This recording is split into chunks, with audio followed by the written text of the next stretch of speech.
This is Tom Fox. Welcome to the newest edition in the Compliance Podcast Network, my latest podcast, Compliance and Coronavirus.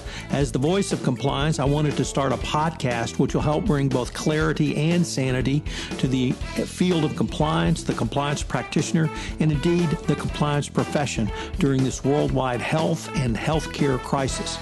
Taking up a variety of topics as diverse as working from home to sporting events, to the role of the board of directors, to crisis management, to the role of supply chains. We will look at all of these in this podcast. If you have a topic you'd like covered on compliance and coronavirus, please let me know. I'd be happy to do a podcast on it. In today's episode, I visit with Ariel Weindling and Andy Hinton. Ariel is the founder of #NotMe, and Andy is strategic advisor to the firm.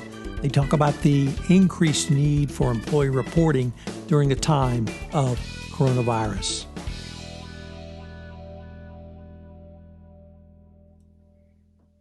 Hello, everyone. This is Tom Fox back for another episode, and today I have with me Ariel Weindling and Andy Hinton, and they are both associated with a new compliance resource called #NotMe.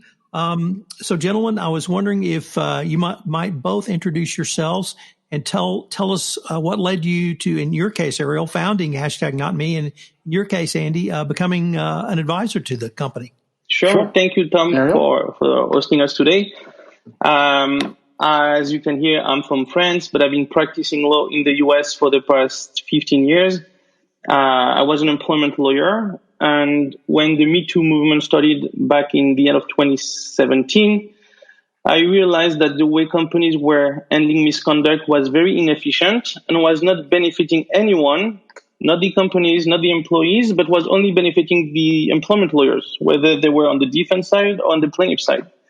So I decided to put my expertise, my talent, if any, to try to find a solution.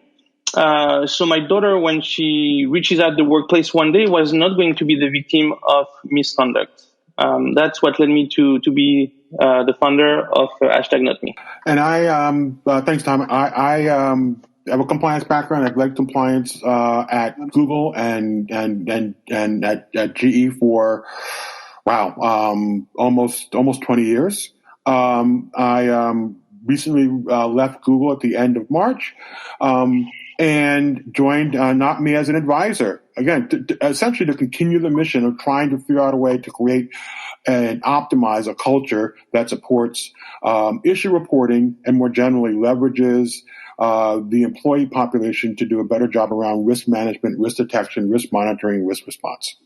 Gentlemen, we're recording this podcast in mid to late September, and I wanted to ask both of you all, why is reporting perhaps even more critical now than 6 or even 9 months ago?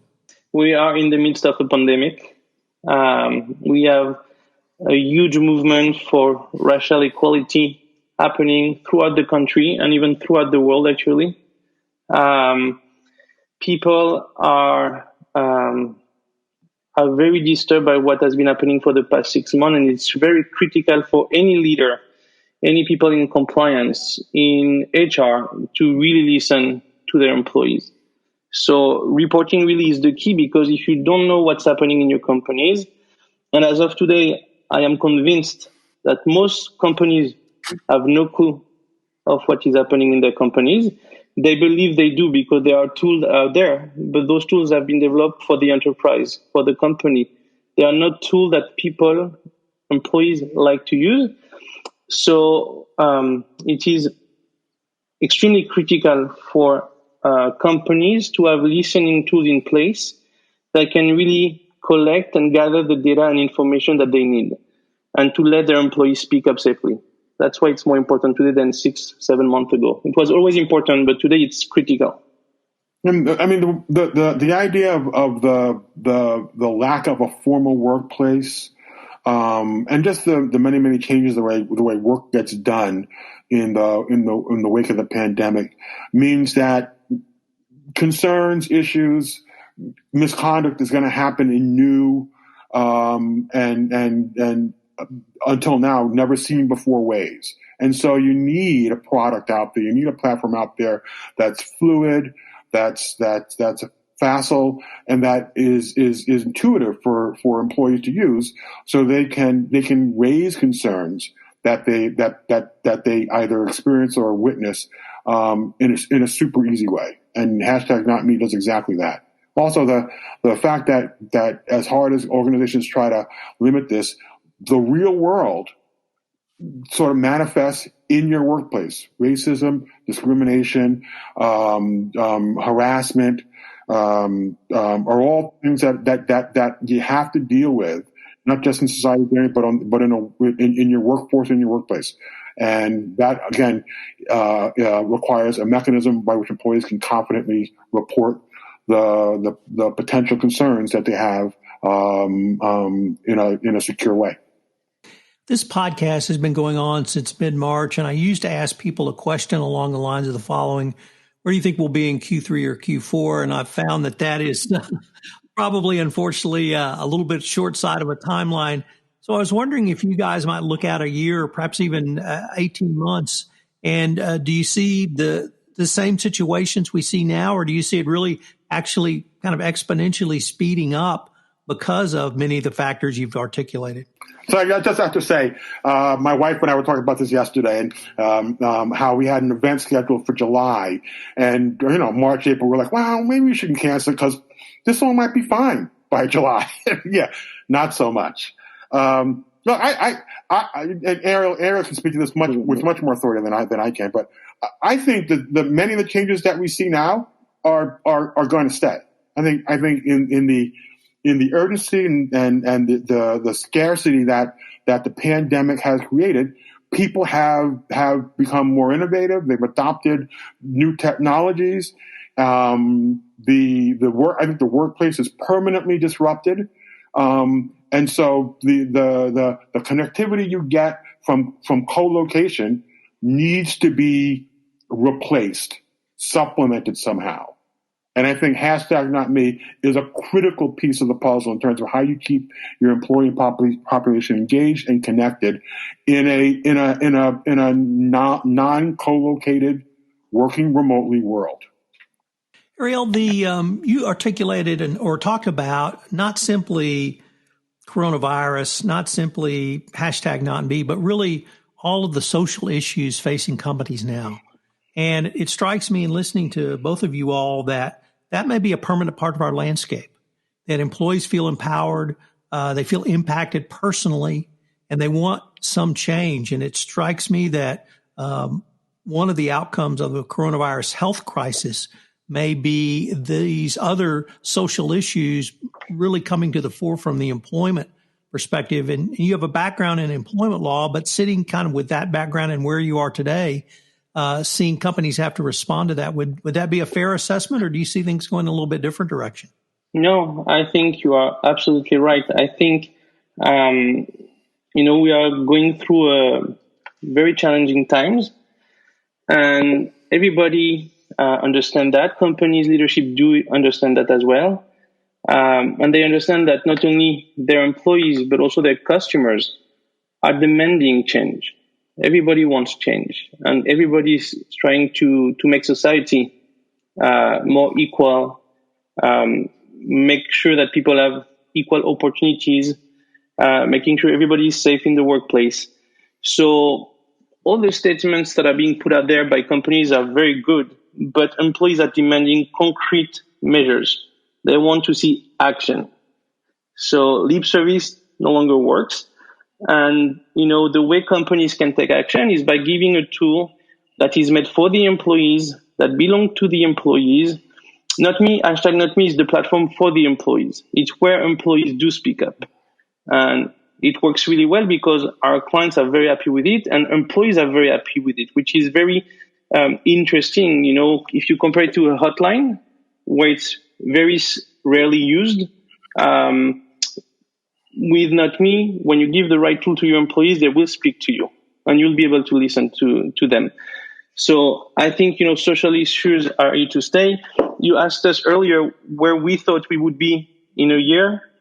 I am not a scientist. I have zero expertise in virology, in viruses. But I think, we're going to stay home for the next 6 to 12 months probably until there is a safe vaccine out there. But also, I believe fundamentally that working from home is not the future. I think we will see a modified workplace where people will have more flexibility to work from home and go to the office. But ultimately, we are going to be going back to work because I'm missing seeing people. And I'm not the only one like that. Everybody misses this human connection we are getting at work. I'm missing my colleagues. I would love to take Andy out for dinner next time I'm in the Bay Area. And I cannot do that right now. But at some point in time, things will change and we will be able to do that again. We lost the very last bit of what you were saying, Ariel. But let me just say, look, my boss at Google, Kent Walker, who's a fantastically smart guy, incredibly talented, used to kill me over the magic that comes from co-location. And I would be resistant because, co-location and requiring people to live in the Bay Area is expensive and it affects your employment pool and lots of other things.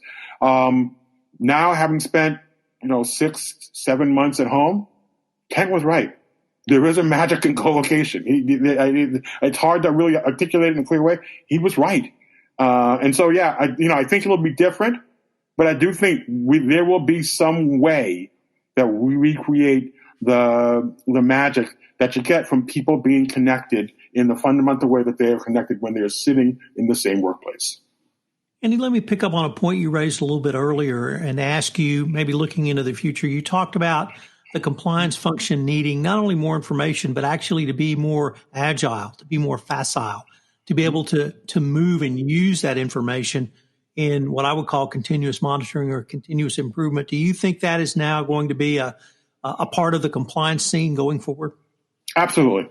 I think that all the way from big data analytics to artificial intelligence, it's going to be about the ability to take data, take information, and quickly turn it into something that is usable in terms of improving your program. I think the fundamental dynamic that it's going to change around #NotMe is the empowerment of the employee, the reporter in the specific context of #NotMe. Ariel mentioned something earlier that it's important for organizations to not give lip service to this area of compliance. I think for too long, the decision maker, the driving perception of whether an organization is giving lip service, whether an organization is doing a good job, has been the organization. I think the new day is the reporter, the employee, has a much, much bigger say in whether what the organization is doing is effective. And that perception, I think, is going to drive big changes in the way compliance is done. Gentlemen, unfortunately, we are near the end of our time for this episode. But Ariel, I wanted to ask you, where could listeners go if they wanted more information on #NotMe? They could visit our website at not-me.com. They could shoot me an email at Ariel, Ariel at not-me.com. And they can find me on LinkedIn as well, Ariel Weindling, Weindling. I'm on LinkedIn. Love to talk about this stuff. So just reach out and happy to talk with you. Also, I'm on email, Andrew Jay Hinton @gmail.com. Happy to tell you more about the product and talk more generally about compliance. Gentlemen, as we unfortunately move into the next year of the coronavirus health crisis, I probably am going to ask if I can come back and visit with you on whatever point we're in the spring, summer, or fall of 2021. So I look forward to continuing the conversation. It'd be my absolute pleasure. Thank you, Tom. Hello, everyone. This is Tom Fox again. I'd like to thank you for listening to this episode of Compliance and Coronavirus. This is the only B2B podcast which brings clear and sane information for both the compliance professional and the business executive. If I could ask you to do one thing, if you could tell one person about this podcast, I'm trying to get the word out about this most unique podcast in the Compliance Podcast Network. So if you could tell one person about it, send them a copy, send them a link, and do something to help me publicize this podcast, I would greatly appreciate it. Compliance and Coronavirus is a production of the Compliance Podcast Network, and it appears Tuesday, Wednesday, and Thursday of each week. Thanks again for listening, and I hope you'll join me again for another episode.